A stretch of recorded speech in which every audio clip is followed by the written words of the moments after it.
Hey. Pwede po pala ako sa mga dito. Yun, maraming salamat. Mic check, number 2. Hey. Mic check, number 27 po. Di na natin kasi.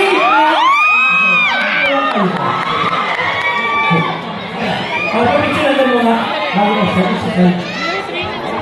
Alam siya siya.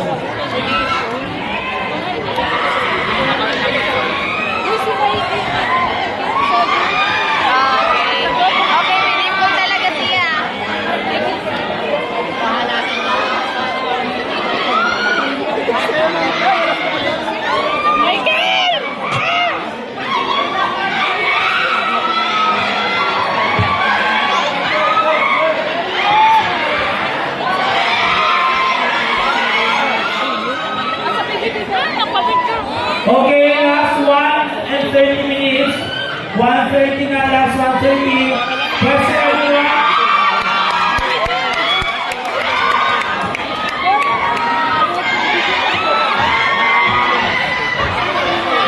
Shoot. Stand by. Ale.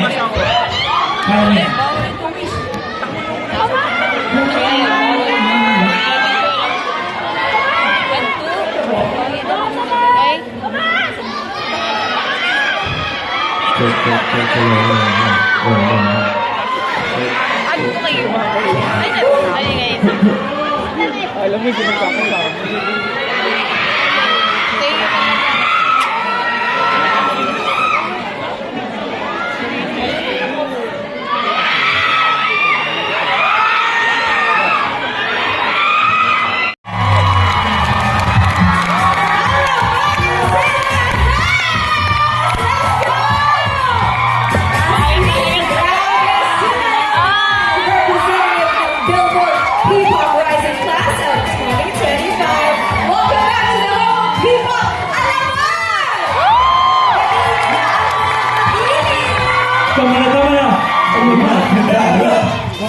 Si Allah sama saja dengan cara sini.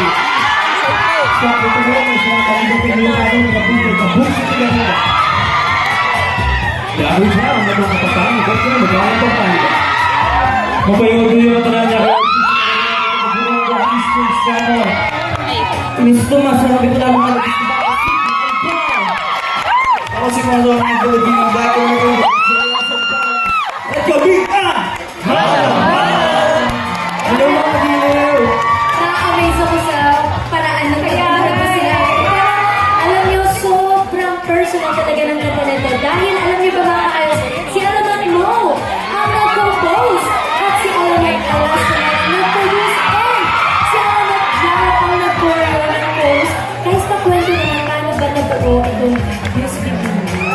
So, ako nag-start ng sulat and then nag-meeting kami, pinitch ko and I'm so happy na natripan kami lahat.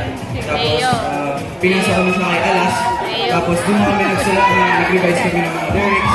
Nagsulat pa kami ng kanya-kanya naming verses. And then, from mixing and mastering, si Alas na yung mga nag-down. Yeah, pero yung song ito ay fusion ng modern and Filipino, mga elements natin dito. Kasi parang sok-sok din siya sa team ng Luz Minda na unity across regions. Kaya sa pagkakasama naman, mga recording, naging madali lang kasi kami lahat nagsulat nito. Kaya naging collaborative naman ang recording. Grabe. Siguro ko lang kasi ang dami nang gumagawa, yung go ko lang naman sa choreographies. Makasunod lahat ng buong Pilipinas. And shout out to my co-choreographer. Sobrang talented! Oo, talaga naipakita nyo lahat ng talent ko sa solo. Ang lipit ng lyrics ha, and it sounds very personal. Again, ano bang story ulit ng kanta na ito aside dun sa na-show yung elements natin dito? Ay, like you said, personal ito dahil binuo namin siya gamit yung boses namin as Filipino. At gusto namin iparating sa listeners na maging proud tayo kung saan man tayo galing. So, yun yung message nila. Super proud of you guys. At ito yung song ni Luis Medina ay part ng inyong third album na Destino. Nakaka-release lang this month. Kaya alam na, share nyo na kung paano nila kayo mas masuportahan at sa iba-ibang mga bagong kanta. Ayun po, fresh na fresh, Destino is out now on all digital platforms. Guys, stream nyo, YouTube, Spotify, available to us. And to keep updated with Alamat, just follow us on our social media accounts. Just search alamat.official or alamat.ourname. And gusto ko lang shoutout din headband, malapit na dito yun. Umabot sila sa talent. Congrats din kay Alamat Tomas for being part of the guests. Kasama ko dyan ang ating kaayos na si Jeff Moses. Yes, kasama namin si Jeff Moses. Pati na rin po si Albert Kuya. Kaya ako na si January 23, 26 po next year. Ano po makapunta kayo? Thank you so much, Alamat. We love having you guys here always. Balik kayo, ah.